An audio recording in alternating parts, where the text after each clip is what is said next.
Clássico, Flamengo 1, Botafogo 0 da noite de quarta-feira do Maracanã.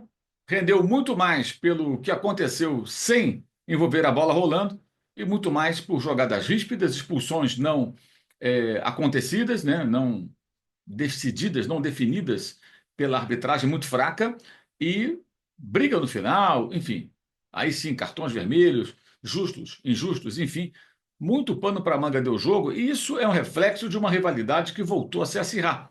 Botafogo e Flamengo foram rivais históricos durante décadas. Houve momentos, períodos da história em que o Botafogo era o time, digamos assim, que tinha a supremacia no confronto.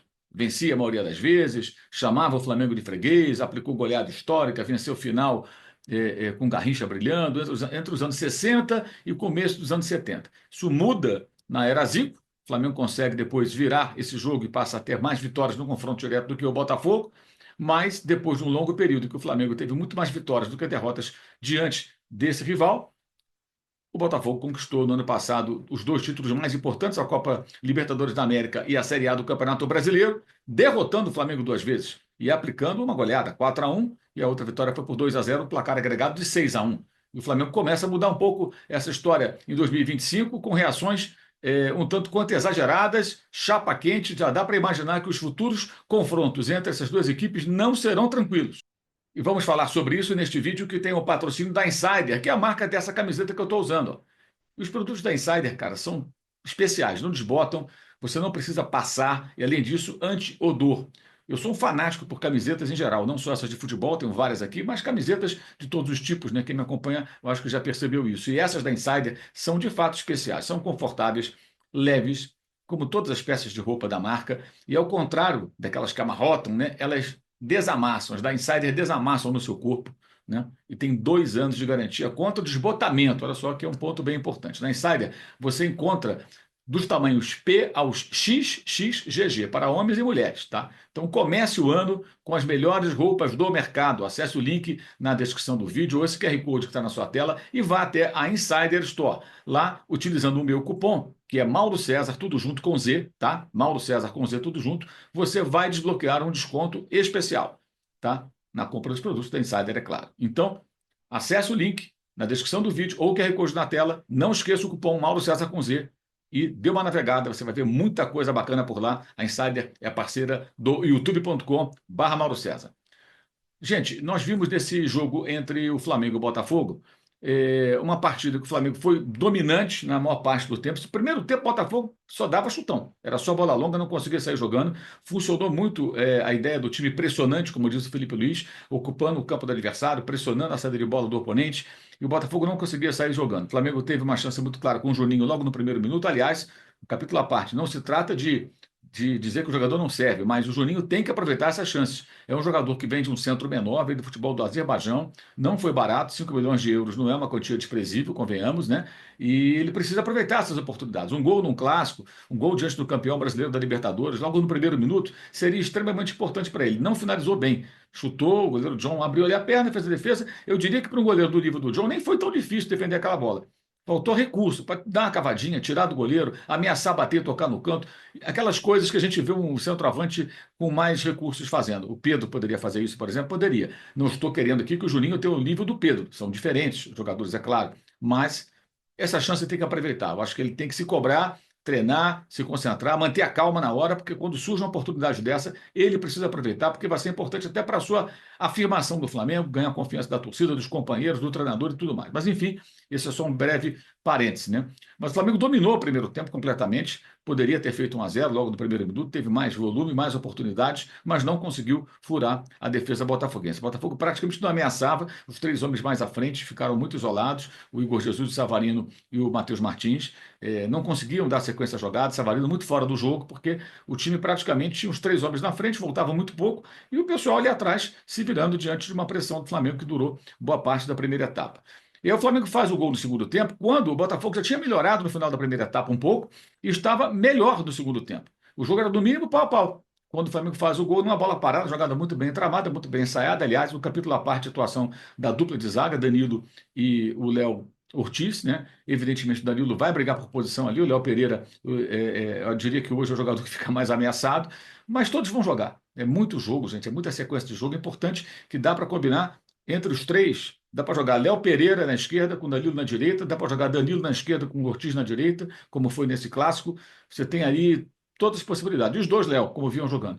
Então o Felipe Luiz vai revezar esses jogadores e vai ter sempre uma boa dupla de zaga, ao que tudo indica. Lá, lógico, também podemos usar os garotos quando precisar, o Cleiton, o Iago, que está na seleção sub-20, que imagino deva ser incorporado ao elenco profissional, e o João Vitor, que tem 17 anos, já faz parte do elenco profissional e é considerado a grande joia, como até eu já falei sobre isso num vídeo que você pode clicar aqui em cima para acessar.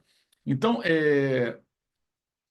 o Flamengo conseguiu ali o gol, chegou à vantagem, o Botafogo sentiu muito, claramente, mas depois de mudanças que foram feitas, o time voltou a ser um time mais agressivo, botou mais jogadores no campo de ataque, o Cuiabano começou a fazer as jogadas pela esquerda com muita força física, levando o Botafogo ao ataque, e teve duas oportunidades que o Flamengo salvou ali praticamente sobre a linha, a primeira com o Danilo, mas ele já havia sido marcado um impedimento, e na outra, aí sim, a bola ia entrando na cabeçada de Igor Jesus, e o Varela, que foi muito bem no jogo, né? Conseguiu impedir o que seria o gol de empate do Botafogo. Nesses lances, eu achei muito mal o goleiro Matheus Cunha, saindo muito mal do gol.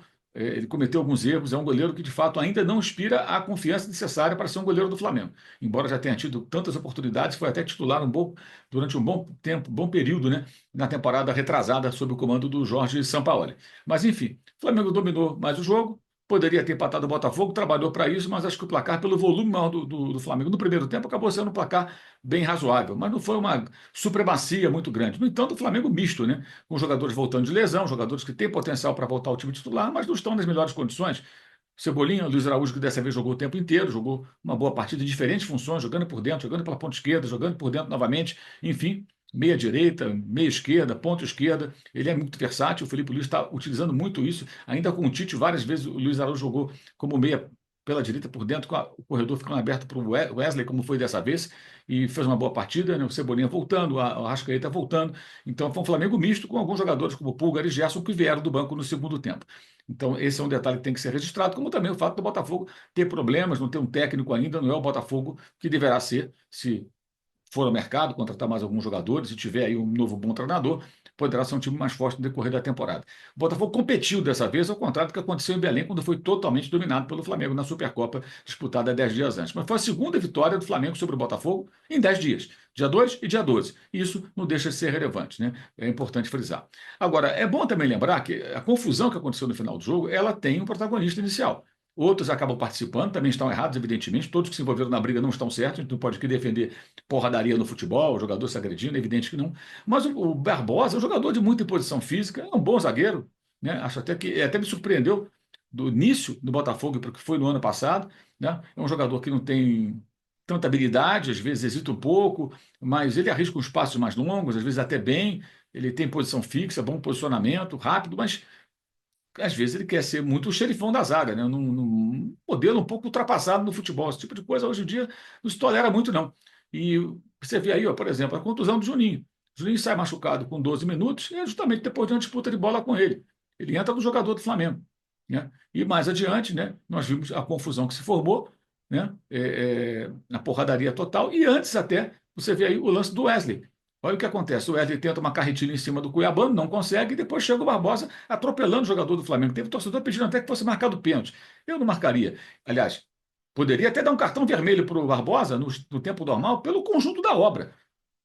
Poderia ter levado um amarelo, outro amarelo, ter sido expulso. Seria nenhum exagero. E deveria ter sido expulso o De La Cruz. Falei isso na live, falei na transmissão do Ghost também, comentei o jogo pelo canal Ghost no YouTube, ao vivo, com imagens.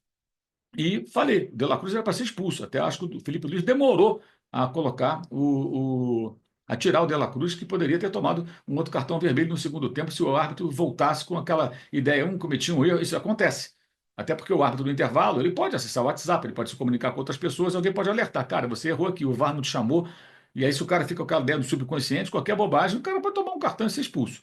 E o De La Cruz tinha cartão amarelo, mas demorou a sair, acabou fazendo o cruzamento na cabeça do Danilo para a jogada do gol do Léo Ortiz. Depois ele saiu substituído pelo técnico Felipe Luiz. Mas era para ter sido expulso, na minha opinião, o uruguaio De La Cruz não foi. A arbitragem muito ruim, sem dúvida alguma. Agora, a briga no final, ela acontece também protagonizada pelo Barbosa, gente. A gente vê a sequência aí, cara. O Barbosa vai para cima do Bruno Henrique, o Bruno Henrique provocou. Pô, se todo mundo que se provocar no futebol você quiser dar uma esganada, bater, peraí.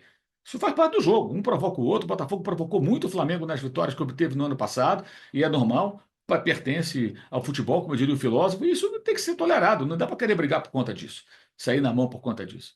Então errou feio. O Gerson, não encontrei nenhuma imagem, até escutei o jogo depois, saindo dos estúdios do Gold para vir para cá para fazer a live. Escutei o pessoal da Litoral News falando que o Gerson teria dado um empurrão, mas o que eu vi ali foi mais aquela turma do deixa disso. Não vi o Gerson agredir ninguém. Me pareceu injusta a expulsão do capitão do Flamengo. Mas enfim. Já o Cleiton, claro, merecidamente expulso, porque no meio da confusão, quando o Barbosa tenta acertar, me parece o Bruno Henrique com um soco, né, o Cleiton desfere um soco com a mão esquerda, que me parece que foi ali que perdeu um dente o Barbosa, né? Saiu do Maracanã, perdendo um dente, inclusive, deve ter sido naquela porrada que ele tomou do Cleiton, né? Que não jogou, mas foi expulso por conta da sua participação na briga.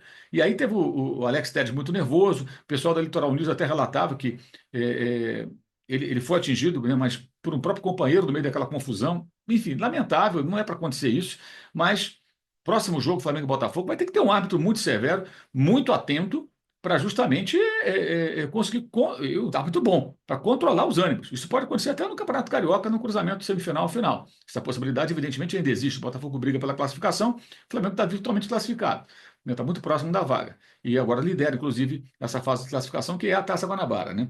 Mas é preciso atenção. Esse jogo vira um jogo tenso. Já é um jogo muito tenso quando é disputado no estádio Newton Santos, o Engenhão. É sempre muito tenso. A torcida do Botafogo ali é a maioria, né? A do Flamengo fica só ali naquele pedacinho atrás do gol. E sempre é um jogo de muita tensão, muita confusão, muita hostilidade. Isso acontece, é uma constatação, a gente sabe disso. Ontem eu vi muita gozação, mas no Maracanã não estava hostil. Lamentável a presença da torcida do Botafogo, diminuta, né? Você vê quantas pessoas tinha? 1.000 pessoas?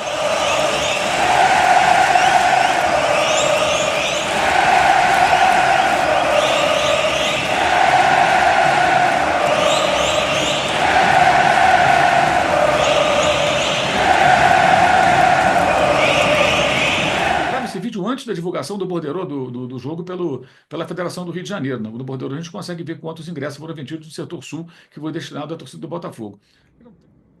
Enquanto editava o vídeo, o site da federação publicou o borderô do clássico. Foram vendidos apenas 1.097 ingressos no setor sul, destinado aos alvinegros. Isso significa que havia mais de 30 rubro-negros para cada botafoguense do Maracanã. Eram 33 mil e poucos pagantes, menos de 33 mil e poucos presentes, na verdade. Pagantes não chegou nem a 31 mil, público pequeno. Aliás, não está acertando no preço, o pessoal do Flamengo tem que rever isso, né? Só a torcida do Flamengo tinha que levar no mínimo 45 mil pessoas para esse jogo, levou muito pouca gente, na minha opinião. Ainda assim, se o Botafogo levasse, sei lá, 10, 15 mil, você teria aí um público de 45, 50 mil, sei lá, 20 mil pessoas do Botafogo, teriam 50 mil, perto disso, né? 18 mil, enfim. Foi ninguém, praticamente. Não dá, né? Botafogo é o campeão da América, Botafogo é o campeão brasileiro. Não dá para o Botafogo jogar um clássico com uma torcida desse tamanho. Isso aí é um negócio que não dá para entender mesmo. Mesmo. Todo o setor sul disponível para o torcida do Botafogo e não foi quase ninguém, né? Eu que cometi um erro grave, inclusive, porque eu não acreditava que fosse tanta gente para a Argentina na final da Libertadores, com base em quê? Com base nos jogos anteriores, com o Palmeiras, que levou ao Uruguai em 2021 6, 7 mil pessoas, e por esse comportamento da torcida do Botafogo. Né, que do Uruguai, por exemplo, na semifinal com o Peñarol, tudo bem que havia um clima tenso, tudo, mas tinha quase ninguém, tinha 100, 200, 300 pessoas, 500, difícil até calcular, tinha um grupinho pequeno numa semifinal de Libertadores. E realmente fiz o meia-culpa. A torcida foi em peso, e foi parabéns a ela, parabenizei o Botafoguense pela presença. Mas não dá para você ir na final de Libertadores em tamanho e volume, no Maracanã, um clássico com o Flamengo, não vai ninguém, gente. Negócio muito constrangedor. Não tinha ninguém no estádio. O que é isso, gente? Que mistério é esse? Alguns dizem que tem medo da torcida do Flamengo. Pelo amor de Deus. Você mora no Rio de Janeiro, você anda no Rio de Janeiro, a cidade, com os problemas da cidade do Rio de Janeiro, você tem medo de um jogo de futebol? Pô, peraí. Aí não dá, né, cara? Aí no Engenhão você não tem medo. Na Argentina não tem medo. Estranho. Eu não consigo entender esse comportamento de uma torcida que está com a barriga cheia de títulos como o do Botafogo, de não comparecer num jogo que o Botafogo competiu, jogou, né? O Botafogo enfrentou o Flamengo dessa vez. Não acho que foi melhor, mas competiu, enfrentou, sendo melhor do que o próprio Botafogo foi no jogo lá de Belém do Pará, 10 dias antes na Supercopa. Enfim, vamos ficar de olho. Os próximos jogos entre os dois times devem ser realmente jogos mais quentes, jogos mais tensos, em função daquilo que aconteceu nessa noite de quarta-feira no estádio do Maracanã. E esse vídeo tem o patrocínio da Insider, que é a marca dessa camiseta que eu estou usando, como eu já falei para você. as camisetas, os produtos da Insider, eles são especiais, não desbotam, eles não precisam, você não precisa passar, tá? Desamassa no seu corpo, são anti-odor, tá? E você, confortáveis.